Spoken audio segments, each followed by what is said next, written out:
back to the back to the Facebook Project Veritas leaks.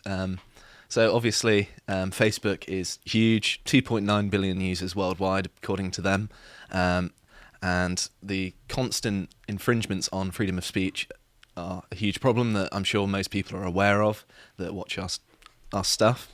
And I'd like to just cut straight to this video from Project Veritas, who've been doing some excellent work in covering some of this stuff.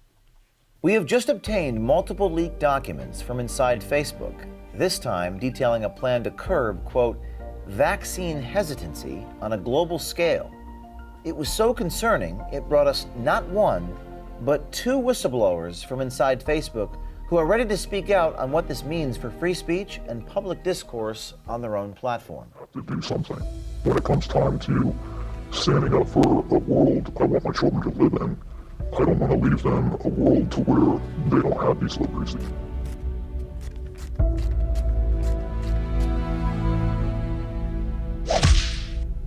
Facebook uses classifiers in their algorithms to determine certain content to be what they call vaccine hesitant, or they call it vaccine hesitancy. And without the user's knowledge, they assign a score to these comments that's called the VH score, vaccine hesitancy score. And based on that score, will demote or leave the comment alone, depending on the content within the comment.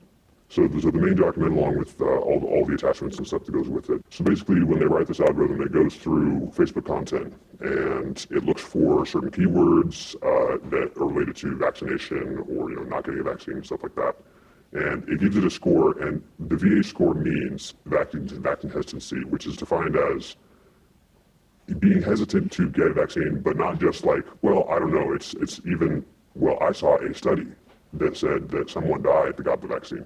That's vaccine hesitancy. This is all a beta test. Right. And how big is this beta test? They refer to the test size as 1.5%. I'm not exactly sure which pool that pulls from, but I think it's comments on authoritative health pages. Why do we believe they've already rolled this out? In one slideshow that they have, they call it their weekly progress tracker. Mm-hmm. They actually lay all this out in a chart, and you can see it. You can look at the slides, they go by date. So we've got here COVID-19 vac safety and efficacy global, currently global, 13 languages, Facebook plus Instagram. C-19 vaccine, global, currently global, 66 languages. And the very first thing that brought me to the conclusion that they wanted to do this globally is they were developing it in as many languages as they could get their hands on. So this is like a product launch almost. Yes, yeah. In their last quarterly report, they reported 2.79 billion people on Earth use some kind of Facebook app. So, pretty scary stuff, isn't it? I just see the chat being like, did Venom voice this? Yes. I know they're going to hide his identity. I did think that as well. It's really kind of sinister sounding. Almost makes you want to trust him less just because how scary it sounds. But no, this first guy actually came out and revealed his identity later on, but I'm getting ahead of myself here. So we actually have the documents that Facebook uses to judge these kinds of posts, and these guidelines are for when an algorithm kind of looks at something and it can't come to a decision, and then it forwards on to a human moderator, and these are the guidelines for the human moderator. So this is the vaccine hesitancy tier list, and tier 1 is alarmism and criticism, and section A of this is sensational or alarmist vaccine content suggesting that vaccines are unsafe, ineffective, sacrilegious, irrelevant, in exaggerated, conspiratorial or sensational terms. Sacrilegious, I think that word is even more alarming, because it's implying that it's some kind of religion that people are going against, and they're kind of acknowledging that.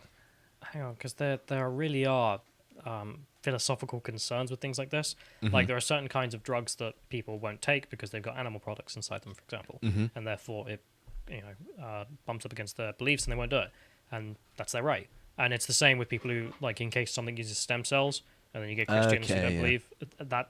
So that's what it actually means. Them saying that if I object on that basis, that comment's going to get deleted. Mm-hmm. Wow. I mean, that really runs up against some really not kosher stuff there. Yeah, and that's not even the worst of it yet. They say that criticising choice to receive or provide vaccine, disparaging others on the basis of their choice to vaccinate or in their choice to vaccinate others. And they say that the enforcement principle for this first tier is that this content could present a barrier to vaccination in many contexts. And that's what they seem to be wanting to push on Facebook. They're saying, we want people to be vaccinated, and if anyone questions that, then you're going to have kind of consequences on Facebook. And I'll get onto what that might be in a second. So the second tier is indirect vaccine discouragement, and the kind of C, so it's A, B, C, D, the 4 different kind of subcategories. Promoting vaccine refusals and alternatives, implicitly discouraging, not even explicitly, so just indirectly discouraging vaccination by advocating for alternatives or celebrating those who refuse vaccination. And D, shocking stories, potentially or actually true events or facts that raise safety concerns indicated by sharing personal anecdotes or news events of severe averse in hyperbolic terms or without context. So if you simply just say, okay, I've had a really bad reaction after taking the vaccine, or I know someone who had a really bad reaction, then that is not allowed, and that could actually end up with your comment or post being suppressed, which means that it's going to be kind of shadow banned almost. No one's going to be able to see it, but it's just going to go by the wayside as if no one actually looked at it. And you're not going to be aware of this. They're not going to tell you that they've done this, but they will do this behind the scenes for anything that violates this second tier. The first tier is kind of generally okay, so they're allowing some degree of criticism maybe, but it's still kind of close to indirect vaccine discouragement, say. You could say, well, I've posted a study here that suggests that maybe there are some adverse effects that people need to be aware of, and that could be perceived as indirect vaccine discouragement, and then they're going to say, well, actually this comment's going to be suppressed and no one's going to be able to see it. So it's stifling any free discussion about this issue, and they're just pushing this one narrative at the expense of people coming to rational decisions based on the information available, which I don't think is particularly good for free speech or anyone really. No, that's really evil. I mean, your example there of saying, like, I've got someone I know who's had a bad reaction to it. I mean, like, I know someone who's had a bad reaction to it. Is that enough? Like, that would be enough, yeah. Provably, factually, they've sent a message to the government reporting system saying this happened to me, because the government wants to know what percentage, people have bad reactions and whatnot.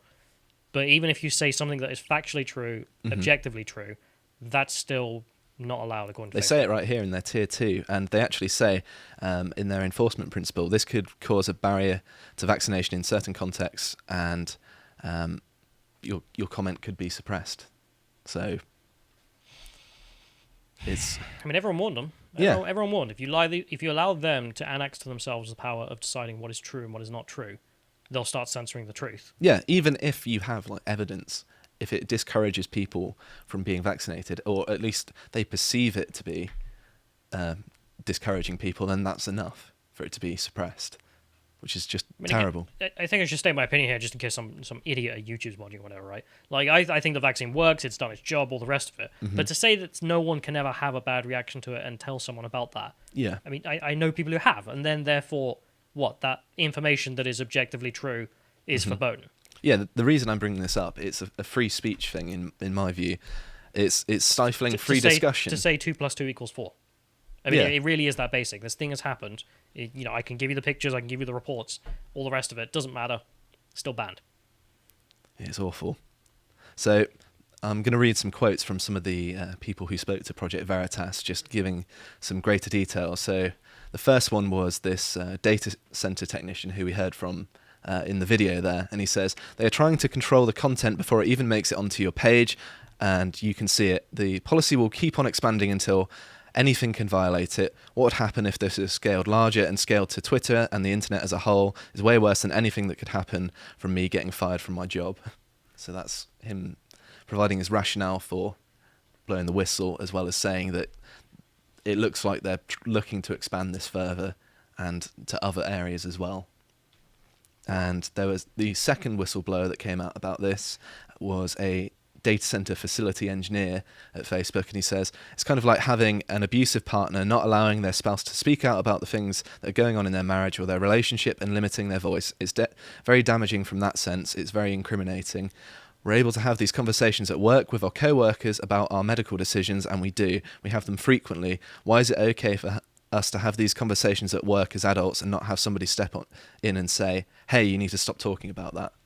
So he's actually saying that at Facebook, at their workplace, they're able to have these conversations that other people are having about their decisions, and they're not stepping in. But when it's actually on the internet, if they posted it to Facebook, say, then it might come with some form of punishment. Yeah, I mean, big mother Facebook's going to come here and sort out the kids who are having wrong think ideas.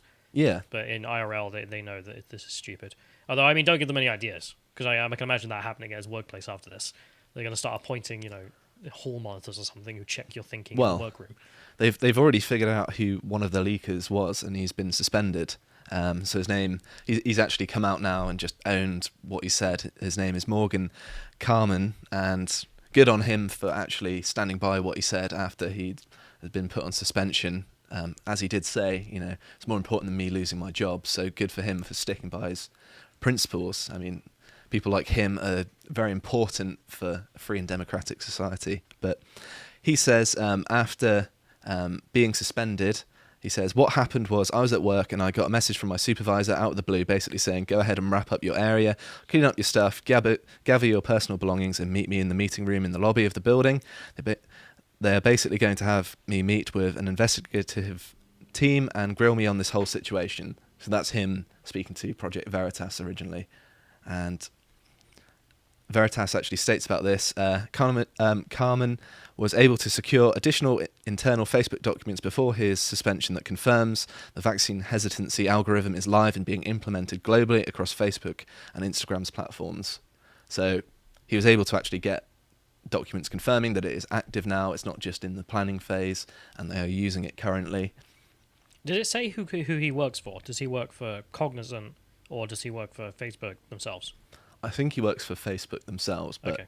I'm not certain about that, so I haven't actually heard of the former. So I mentioned Cognizant because we did an interview with Ryan Hartwig, I've mentioned before, who worked with Cognizant, and Cognizant was just a company that has a contract with Facebook to do the content moderation. So it wasn't direct linked to Facebook, but it was Facebook would give them their details and say, these are our specifications for moderation, and then Cognizant would implement them.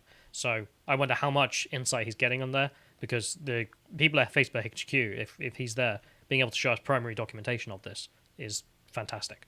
Yeah, absolutely.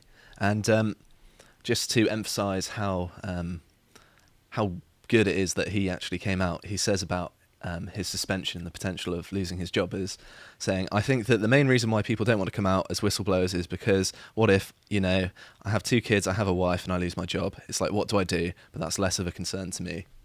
Yeah. So he's living by his principles, so well done. Hats off to all of these people. I mean, this is why people like Ryan Hartwig are absolute heroes. I mean, these whistleblowers who will just tell you what is going on. I mean, in Ryan's case, it was showing that, British Voldemort is on the same list as Adolf Hitler. I love how I can say one thing, but not the other, which is weird irony. But so I'd like to move on to something that's a bit more amusing. So Nick Clegg, former Deputy Prime Minister in the UK, is now Vice President of Global Affairs at Facebook. So he's an international snake now. Yeah, and he said something that was very stupid considering the Veritas leaks. He's saying that he wants to advocate and promote values, and he says in particular that American values such as free expression are things that Facebook need to support. I mean, just take a second to actually compute that he said this after what they were doing. Just open liar. I mean, he lied when he was Vice Prime Minister over here. Endlessly, he lied when he was Lib Dem leader, and now working at Facebook, habit of a lifetime, I guess. It seems like it. He says that the US risks to becoming a nation that exports incredible technologies but fails to export its values. That's so rich.